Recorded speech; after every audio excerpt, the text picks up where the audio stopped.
చిన్న ప్రార్థన చేసుకుందాం.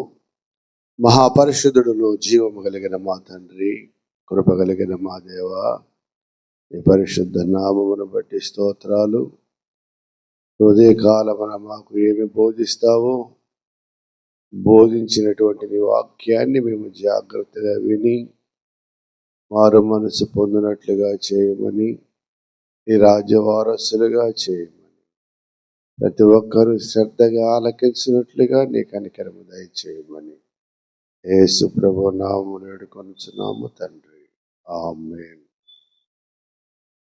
తిమోతికి రాసిన రెండవ పత్రిక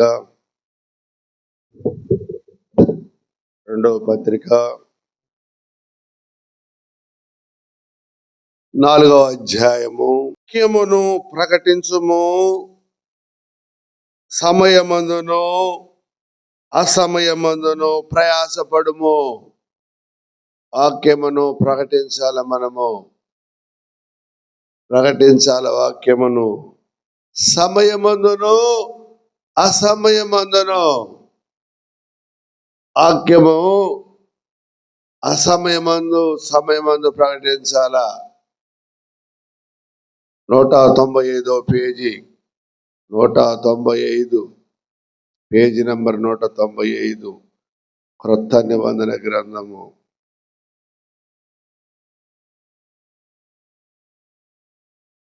ప్రయాసపడుము. వాక్యమును ప్రకటించడానికి ప్రయాసం ఉండాల. ప్రయాసము లేకపోతే కష్టము. జాగ్రత్త. ప్రయాసపడాలి మనము. ప్రయాస పడితే బహుమానం ఉంటుంది, లేకపోతే ఉండదు.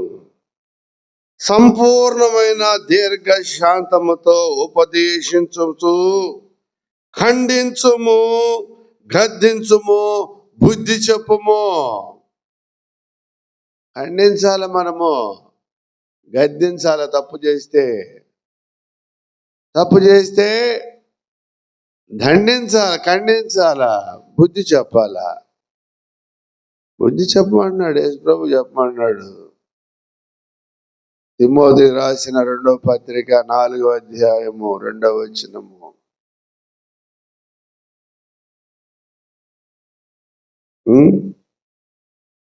బుద్ధి చెప్పుము. సంపూర్ణమైన దీర్ఘశాంతముతో ఉపదేశించుచు ఖండించుము, గద్దించుము, బుద్ధి చెప్పుము. బుద్ధి చెబితే నేర్చుకోవాలి మనము. బుద్ధిమంతుల్లాగా ఉండాలంటున్నాడు ప్రభు. బుద్ధిమంతుల్లాగా ఉండాలి. నా వాక్యం వింటే బుద్ధిమంతురాలు అవుతావు, బుద్ధిమంతుడు అవుతావు. నా వాక్యం ఉండాల నీలో. నా వాక్యం వింటే నువ్వు బుద్ధిమంతురాలు అవుతావు, బుద్ధిమంతుడు అవుతావు. బుద్ధి చెప్పమంటున్నాడు. బుద్ధి ఉంటే పరలోకానికి వెళ్తావు నువ్వు. బుద్ధి లేకపోతే వెళ్ళలేవు. బుద్ధి గురించి మాట్లాడుతున్నాడు ఉదయకాలమున. ఏం చెప్పాడు? బుద్ధిమంతుల్లాగా ఉండాలా. బుద్ధి చెప్పమంటున్నాడు. నేర్చుకోవాలి మీరు. తప్పును తప్పుగా ఖండించాలా. తప్పును తప్పుగా ఖండించాలా. మారు మనసు పొందాలా. బుద్ధి చెప్పుము. బుద్ధిమంతులు ఎక్కడున్నారు? పరలోకంలో ఉన్నారు. ఎవరోళ్ళు? బుద్ధి కలిగిన స్త్రీలు. బుద్ధి కలిగిన స్త్రీలు ఉన్నారు, బుద్ధి లేని స్త్రీలు ఉన్నారు. కొంతమంది కన్యకలు. బుద్ధి కలిగిన కన్యకలు, బుద్ధి కలిగిన వాళ్ళు, బుద్ధి లేని వాళ్ళు. బుద్ధి ఉన్న వాళ్ళు పరలోకంలో ఉన్నారు. అందుకు మరలా దేవుడు ఉదయ కాలమున హెచ్చరిక చేయమంటున్నాడు. జాగ్రత్త. చూడండి ఎలా ఉండాలి మనము. ప్రభువులో ఉండాలా. ప్రభు నామమును ఎరిగి జీవించాలా. ప్రభువులో జీవించి బ్రతకాల మనము. చూడండి, యాకోబు రాసిన పత్రిక 4వ అధ్యాయము 212వ పేజీ, 212. యాకోబు రాసిన పత్రిక 4వ అధ్యాయము 8వ వచనము. 4వ అధ్యాయము 8వ వచనము. 4వ అధ్యాయము 8వ వచనం చదవమ్మా. దేవుని యొద్దకు రండి, అప్పుడు ఆయన మీ యొద్దకు వచ్చును. పాపులారా, మీ చేతులను శుభ్రము చేసుకొనుడి. ద్విమస్కులారా, మీ హృదయములను పరిశుద్ధపరచుకొనుడి. చెప్తున్నాడు ఆయన, నా యొద్దకు వస్తే నేను మీ యొద్దకు వస్తాను. నా యందు నిలిచియుండుడి, నేనును మీ యందు నిలిచియుందును. నా యొద్దకు వస్తే నేను మీ యొద్దకు వస్తా. నా వాక్యమును వింటే బుద్ధిమంతులు అవుతారు. మీరు బుద్ధిమంతులైతే నా రాజ్యములో ఉంటారు. అర్థమవుతుందా? జాగ్రత్త అని చెబుతున్నాడు ఆయన. దేవుని యొద్దకు రండి. ఎవరున్నారని వచ్చాం మనం ఇక్కడికి? దేవుడు ఉన్నాడు అని నమ్మి రావాలా మనము. దేవుని సన్నిధిలో మన బాధలన్నీ చెప్పుకోవాలా, దేవునికి మొర్ర పెట్టాలా. దేవుడు ప్రార్థనలను ఆలకించే దేవుడు ఆయన. చూడండి, మీ హృదయములను పరిశుద్ధపరచుకొనుడి. హృదయం బాగుండాలా, ఎలా పెడితే అలా ఉండకూడదు. హృదయం చీకటైపోతే దెయ్యాలన్నీ వస్తాయి హృదయంలోకి. చీకటిగా ఉండకూడదు నీ హృదయము, వెలుగుతూ ఉండాలి. యేసుప్రభు రావాలా నీ హృదయంలోనికి. వెలుగుతూ ఉంటావు, నిత్యము వెలుగుతూ ఉంటావు. నువ్వు శుభ్రంగా ఉండాలి. హృదయము శుద్ధి చేసుకోమంటున్నాడు. హృదయ శుద్ధి గలవారు ధన్యులు, వారు దేవుని చూచెదరు. కఠినపరుచుకోకూడదు హృదయాన్ని. కఠినపరుచుకుంటే దేవుడు ప్రవేశించలేడు నీలో. మెత్తని హృదయముగా ఉండాలి, మెత్తని మనసు, మంచి మనసు ఉండాలి. పోయిన వారంలో చెప్పాను నేను మీకు. దేవుని యొద్దకు రండి, అప్పుడు ఆయన మీ యొద్దకు వచ్చును. పాపులారా, మీ చేతులను శుభ్రము చేసుకొనుడి. ఏముంది నీ చేతిలో? బైబుల్ ఉండాలా, వాక్యం ఉండాలా. నీ చేతులు ఏది పడితే అది నేను చూడలేను.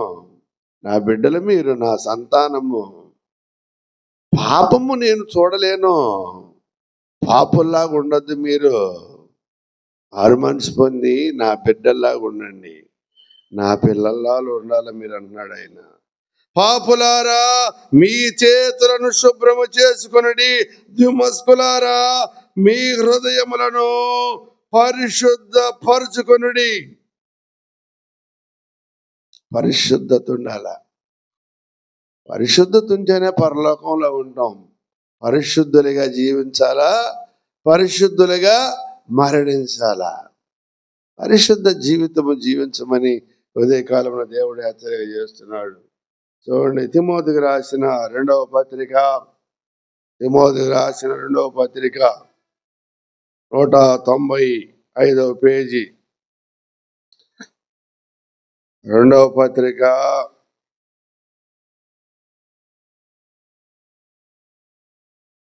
11వ వచనము, 2వ అధ్యాయము 11. మనము క్రీస్తులో లేకుండా చనిపోతే ఉపయోగమే ఉండదు. ఒకడు ధనం కోసం చనిపోతాడు, ఒకడు అబద్ధం కోసం చనిపోతాడు, ఒకడు పరస్త్రీల కోసం చనిపోతాడు, ఇంకొక దానికోసం. రకరకాలు అసహ్యమైన కార్యాలు దేవునికి అయిష్టము. వాళ్ళు ఉండరు పరలోకంలో. బుద్ధి కలిగిన వారు మాత్రమే ఉంటారు. జాగ్రత్త అని చెప్పాడు ప్రభు ఈ ఉదయకాలమున. చూడండి, దేవునికి మనము ఇష్టలుగా జీవించాలి. అది కష్టము. ఇష్టలుగా ఉండాలి మనము. యేసు ప్రభుకి ఇష్టలుగా ఉండాలా. ఇష్టలుగా ఉండాలంటే ఏం చేయాలి? మనము మారు మనసు పొందాలా. మారు మనసు లేకపోతే కుదరదు. చూడండి, కొరింథీయులకు రాసిన 2వ పత్రిక 5వ అధ్యాయము 17వ వచనము 161వ పేజీ 161వ పేజీ 161వ పేజీ కొరింథీయులకు రాసిన 2వ పత్రిక 5వ అధ్యాయము 17వ వచనము 5వ అధ్యాయము 17వ వచనము కాగా ఎవడైనను క్రీస్తునందు ఉన్న ఎడల వాడు నూతన సృష్టిగా ఉండాలి. నువ్వు నూతన సృష్టి ఎలా అవ్వాలి? నువ్వు బుద్ధి తెచ్చుకోవాలా, అప్పుడు నూతన సృష్టి పరలోకములో ఉంటాం. మన ప్రభు మహిమ కలిగిన రాజ్యములో ఉంటాం. మనము నిత్యం ఉంటాం. మనము మరణం ఉండదు మనకి. నూతన సృష్టి, నిత్యం ఉంటాము, మరణం లేదు మనకి. పునరుత్థానమును జీవమును నేనే. నాలా ఉండి చనిపోవాలి, నాలా ఉండి బ్రతకాల. మీరు ఎలా పడితే చనిపోతే కుదరదు. తీర్పు ఉంటుంది, జాగ్రత్త. తీర్పులోకి వెళ్ళావా నరకమే నీకు. ఇక తీర్పును తప్పించుకోవాలా నీవు. తీర్పులోకి వెళ్ళావంటే నువ్వు అగ్నికి ఆహుతైనట్టే. జాగ్రత్త. అగ్నిలో ఏమంటాడు అంటే, ఎవడైనను క్రీస్తునందు ఉన్న ఎడల వాడు నూతన సృష్టి, పాతవి గతించను, ఇదిగో క్రొత్తవాయెను. నూతన సృష్టిగా ఉండాలా. పాత బ్రతుకుకు ఫుల్ స్టాప్ పెట్టాలి. నువ్వు నీచమైన జీవితానికి ఫుల్ స్టాప్ పెట్టాలా. పరిశుద్ధురాలుగా, పరిశుద్ధుడిగా ఉండాలా. నూతన సృష్టిగా మార్చాలి. ఇక్కడికి ఎందుకు వచ్చాం మనం? నూతన సృష్టిగా మార్చబడాలా మనము. ఎందుకు వచ్చావు నువ్వు? ఆశతో వచ్చావు ఇక్కడికి. నూతన సృష్టిగా మార్చబడి దేవుని ఆశీర్వాదము పొందటానికి. దేవుని ఆశీర్వాదం అంటే భూలోక సంబంధమైనటువంటి ఆశీర్వాదం ఇస్తాడు. పరలోకమైన ఆశీర్వాదం పరలోకములో ఉండాలా, పరలోక రాజ్యములో ఉండాలా. ఆ ఆశ ఉండాలి నీకు. భూపరమైనది అన్నీ ఇస్తాడు ఆయన. నీ నీతికి తగినట్టు ఇస్తాడు, అన్నీ ఇస్తాడు. భూపరమైనటువంటి అన్ని ఫలాలు ఇస్తాడు. ఏం చేసుకుంటావు ఇవన్నీ? ఎంత తింటావు నువ్వు? ఎన్నేళ్ళు బ్రతుకుతావు ఇక్కడ? ఏం చేసుకుంటావు ఇవన్నీ మళ్ళా కాలిపోతాయి. అక్కడ ఉండాలా మనము. పరలోక రాజ్యములో మహిమ కలిగిన ఆ మహాపట్టణములో ఉండాలా. ఆ రాజ్య వారసులు అవ్వాలి మనము.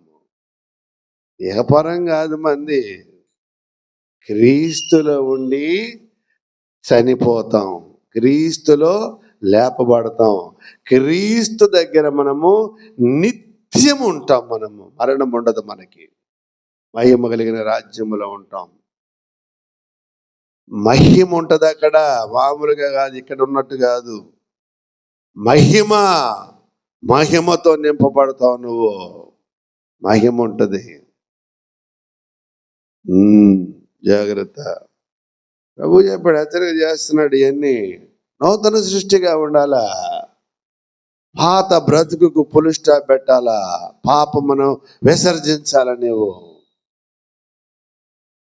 పాపిగా ఉండి మరణించకూడదు. నువ్వు మారు మనసు పొంది మరణించాలా. యేసు ప్రభు లేపుతాడు. అప్పుడు ఆయన రాజ్యంలో తీసుకుని వెళ్తాడు. చెప్తున్నాడు ఆయన, మన యందు కనికరము కలిగిన దేవుడు ఆయన, మహాదేవుడు ఆయన. 18వ వచనము 5:18 వచనం సమస్తమును దేవునివినైనవి. ఈ లోకంలో ఉన్నాయని ఎవరి ఇవన్నీ? ఎవరి? బంగారం, వెండి, డబ్బు, ధనము, ధాన్యము, సిరులు, సంపదలు, పంటలు, ధనధాన్యాలు, సముద్రము, మత్స్యములు, జలరాశులు ఎన్ని ఎవరి? కొండలు, గుట్టలు ఎన్ని ఎవరి? మొత్తం దేవుని. అన్నీ దేవునియే. దేవుడిస్తే మనం అనుభవిస్తున్నాం. ఈడ అర్థమవుతుందా? నేను కష్టం చేశాను, నిన్ను కష్టం చేసి నీకు పని ఇచ్చింది కూడా ఆయనే. నీకు ఆ దారి చూపించింది ఆయనే, బ్రతకమని, పని చేసుకోమని. ఇందులోనూ అభివృద్ధి పొందమని చెప్పింది కూడా ఆయనే. హృదయములను కదిలిస్తాడు ఆయన. దేవుడు మహిమ కలిగిన తండ్రి, కనికరమ కలిగిన ప్రభు, మన ప్రభు. సమస్తమును దేవునియునైనవి ఆయన మనలను క్రీస్తు ద్వారా తనతో సమాధాన పరుచుకొని ఆ సమాధాన పరుచు పరిచర్యను మాకు అనుగ్రహించను. పరిచర్య నేను త్రోయకు వచ్చినప్పుడు ప్రభువునందు నాకు మంచి సమయము ప్రాప్తించి ఉండగా, మంచి సమయం ఇది. మీరు ఇక్కడికి వచ్చారంటే మంచి సమయం, ఉదయకాలము. ప్రభు మీతో మాట్లాడుతున్నాడు. ఏం చేయాలా? పరిచర్య చేయాలా మీరు. దేవుని పరిచర్య, దేవుని సువార్త ప్రకటించమంటున్నాడు. ఎలా? మీరు బుద్ధిమంతులా ముందు మారాలా, నూతన సృష్టి అవ్వాలా మీరు. అప్పుడు నీ మాట వింటారు ఇతరులు. నువ్వు నూతన సృష్టి కాకుండా వాక్యం చెప్పినా కానీ వ్యర్థము, వినరు వాళ్ళు. నూతన సృష్టి ఎవడైనను క్రీస్తునందు ఉండిన ఎడల వాడు నూతన సృష్టి. వాళ్ళ మాట విని మారు మనసు పొందుతారు. పాతవి గతించిన ఇదిగో క్రొత్తవాయను చెప్తున్నాడు ఆయన. 13వ వచనం, నా మనస్సులో నెమ్మది లేక వారి యొద్ద సెలవు తీసుకుని అక్కడ నుండి మా సిదోనియకు బయలుదేరి తిని, మా ద్వారా ప్రతి స్థలమునందును క్రీస్తుని గూర్చిన జ్ఞానము యొక్క సువాసనను కనపరచుచు ఆయన యందు మమ్మను ఎల్లప్పుడూ విజయోత్సవముతో ఊరేగించుచున్న దేవునికి స్తోత్రము. ఇది స్తోత్రం అంటే. ఎవర కళ్ళు మూసుకొని అల్లే స్తోత్రం ఆమె అన్ని చేస్తాంటే కుదరదు. స్తోత్రం ఎలా ఉండాలంటే దేవుని పరిచారకుడిగా, పరిచారకురాలుగా నిర్దోషమై ఉండాలి. నువ్వు నూతన సృష్టిగా మార్చబడాల. అప్పుడు స్తోత్రం. అంతేగాని తెల్లని వస్త్రాలు వేసుకుని వెళ్ళి స్తోత్రం మారు మనసు పొందకుండా ఉంటే కుదరదు. ఇది స్తోత్రం అంటే. అర్థమైందా? నువ్వు ఎలా ఉన్నావు? నిన్ను పరీక్షించుకోవాలి. ఉదయకాలమున దుర్వాసన ఉండకూడదు నీలో, సువాసన ఉండాల. సువాసన ఉండాల. ఆయన హోక్రాన్ని ఇస్తాడు. నా బిడ్డ, నా కుమార్తె, నా కుమారుడు. ఆయన దగ్గరికి తీసి ముద్దు పెట్టుకుంటాడు నిన్ను. సువాసన గుండాల మనము ప్రభువుకి. చెప్పాడు ఆయన. 3వ వచనము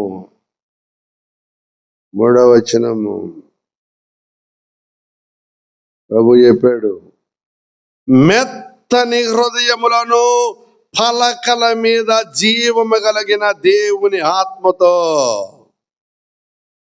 ఎలా ఉండాలి మీ హృదయము? కఠినముగా ఉండకూడదు. హృదయము కఠినముగా ఉంటే నువ్వు దేవుడు ప్రవేశించలేడు నీ హృదయంలో. మెత్తని హృదయములాగా ఉండాలా. కనబడుతుందా? కఠినముగా ఉంటే దేవుడు నీలో ప్రవేశించలేడు. ప్రభు రాజ్యంలో నువ్వు చేరలేవు. స్పష్టంగా చెప్తున్నాడు దేవుడు. మెత్తని హృదయం ఉండాలా. మెత్తని హృదయం రావాలంటే ఏం చేయాలా? కన్నీరు ఉండాలా. నీ హృదయం మెత్తనవ్వాలంటే దేవుని సన్నిధిలో నువ్వు కన్నీరు గార్చాలా. అప్పుడు మెత్తగా అయిపోద్ది నీ హృదయము. ప్రభువు నీలోకి వస్తాడు. చెప్పాడు కదా ఇందాక, మీరు దేవుని యొద్దకు రండి, అప్పుడు ఆయన మీ యొద్దకు వచ్చును. అవునమ్మా? ప్రభు దగ్గరికి మనం వస్తే ప్రభు మన దగ్గరికి వస్తాడు. ప్రభు మాటలు వినాలను, మారు మనసు పొందాల, నూతన సృష్టి అవ్వాల. అప్పుడు రక్షింపబడతావు, నువ్వు ఆశీర్వదింపబడతావు, దీవింపబడతావు. ప్రభు మాటలను లక్ష్యం ఉంచాల, లేకపోతే కష్టము. నిత్య నరకం అన్నాడు, అగ్నిగుండం అన్నాడు ఆయన. జాగ్రత్త. నిత్య నరకము, అగ్నిగుండము. ఏ వాసన వస్తుందో మన దగ్గర? దుర్వాసన రాకూడదు, మరణ వాసన ఉండకూడదు. దుర్వాసన అంటే మరణ వాసన, మారు మనసు పొందని వాసన. మారు మనసు పొందిన వాసన ఎలా ఉంటుందో తెలుసా? సువాసన. దేవునికి మనము సువాసనగా ఉండాలా, మెచ్చుకోవాలా, మనలను దగ్గరికి తీయాలా, కూర్చోబెట్టుకుంటాడు ఆయన. కూర్చోబెట్టుకుంటాడు ఆయన సింహాసనం దగ్గర మనల్ని కూర్చోబెట్టుకుంటాడు. నా బిడ్డలని మారు మనసు పొందమని హృదయకాలంలో దేవుడు హెచ్చరిస్తున్నాడు. దేవుని ఆత్మ మనలో ఉండాలా, దేవుని ఆత్మ ఉండాలా మనలో. చూడండి 171వ పేజీ, గలతీయులకు రాసిన పత్రిక 5వ అధ్యాయము 21వ వచనము. గలతీయులకు రాసిన పత్రిక 5వ అధ్యాయము 25వ వచనము. మనము ఆత్మను అనుసరించి జీవించు వారమైతమా? మనం ఆత్మను అనుసరించి అధ్యాయము 96వ పేజీ, యోహాను సువార్త 15వ అధ్యాయము 96వ పేజీ, యోహాను సువార్త 15వ అధ్యాయము 9వ వచనము. 15వ అధ్యాయము 9వ వచనము. 15వ అధ్యాయము 9వ వచనము. తండ్రి నన్ను ఎలాగూ ప్రేమించను, నేనును మిమ్మను అలాగూ ప్రేమించి తిని, నా ప్రేమ యందు నిలిచి ఉండుడి. నేను నా తండ్రి ఆజ్ఞను గైకొని ఆయన ప్రేమ యందు నిలిచిన ప్రకారము మీరును నా ఆజ్ఞలను గైకొని ఎడల నా ప్రేమ యందు నిలిచి ఉందురు. నా ఆజ్ఞలు గైకొనాల, మీరు నా మాటలు వినాలా. నేను నా తండ్రి మాట విని వచ్చాను, విని వచ్చి మీ కొరకు నా ప్రాణాన్ని ధారపోసాను. ఆ ప్రాణం పెట్టే కదా. తండ్రి ఆజ్ఞలు గైకొని వచ్చాడు. ఎందుకు వచ్చాడు? భూలోకానికి వచ్చాడు. ఎందుకు? మనల్ని ప్రేమించాడు, రమ్మన్నాడు. నాతో రండి, నా మాటలు వినండి అన్నాడు. చెప్పాడు. కొంతమంది విన్నారు, కొంతమంది మారు మనసు పొందారు, కొంతమంది తృణీకరించారు. దానిలో కొద్దిగా శాసనం మాత్రమే. కొంతమంది ఏం చేశారు? ఆయన పట్టుకున్నారు, కొట్టారు, తిట్టారు, గడ్డం పట్టుకొని లాగారు, ఉమ్మేశారు, యాతన పెట్టారు. గమ్మునున్నాడు. ఎందుకు? నీకోసమే, నిన్ను రక్షించటానికి. ఎందుకు? ఆయనకి అవసరమేంది ఆయనకి? ఆయన బిడ్డలుగా మనల్ని చేయటానికి వచ్చాడు ఇక్కడికి. ఆయన రాజ్య వారసులుగా చేయటానికి వచ్చాడు. నిత్య రాజ్యములో నువ్వు ఉండాలి, అది ఆయన ఇష్టము. ఆయన బిడ్డలం మనము. తండ్రికి చెప్పొచ్చాడు. తండ్రి అన్నాడు, కుమారుడా, భూలోకానికి వెళ్తున్నావయ్యా, బాగానే ఉంది, వాళ్ళు నీ మాట వినకపోతే ఏం చేస్తావయ్యా అని అన్నాడు తండ్రి.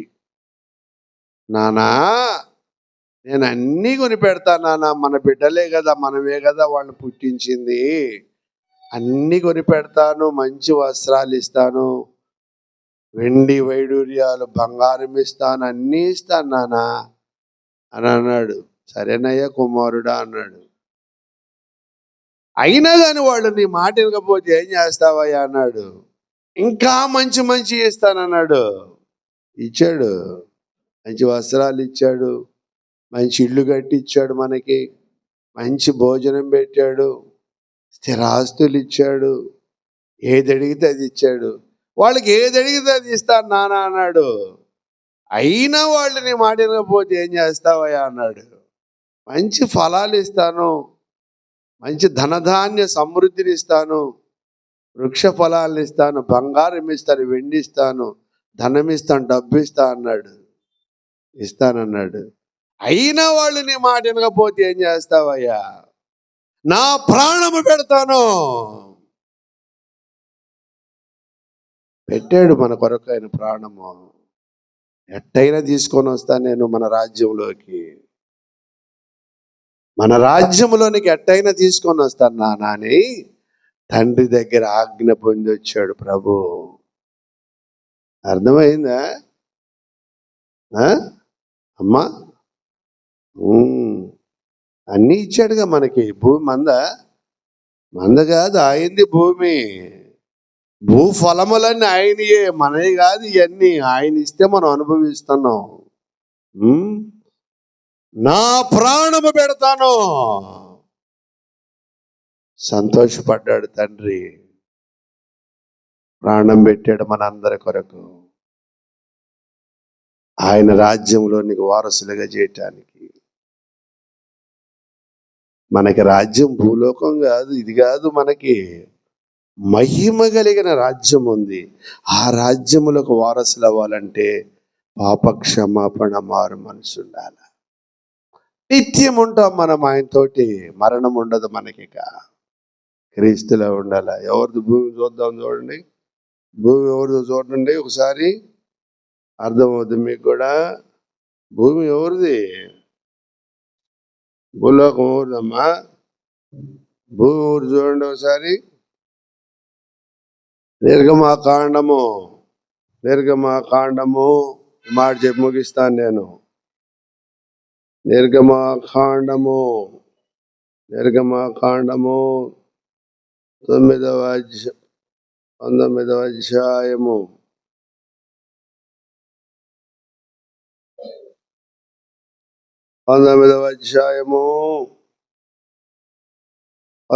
అధ్యాయము 5వ వచనం నుంచి చదువుతున్నాను. నిర్గమాకాండము 19వ అధ్యాయము 5వ వచనము. కాగా మీరు నా మాట శ్రద్ధగా విని నా నిబంధనను అనుసరించి నడచిన యెడల మీరు సమస్త దేశములలో నాకు స్వకీయ సంపాద్యమగుదురు. అర్థమవుతుందా? తర్వాత వచనము. సమస్త భూమియు నాదే కదా. ఎవరిది భూమి? ఈ భూఫలం ఎవరిది? ఆయనదే. ఈ భూమిలో మిమ్మల్ని ఉంచాను నేను. స్వతంత్రంగా తినండి, జాగ్రత్తగా ఉండండి. సాతాను పిల్లల్లాగా ఉండొద్దు మీరు. నా బిడ్డల్లాగా ఉండాలా, నా పిల్లల్లాగా ఉండాలా, నా రాజ్య వారసులుగా ఉండాలి మీరు. అర్థమవుతుందా? ఈ భూఫలాలన్నీ ఆయనయే, ఇవన్నీ ఆయనే. మనం అనుభవిస్తున్న గాలి ఆయనదే, సమస్తం ఆయనదే. చూడండి, సమస్త భూమియు నాదే కదా.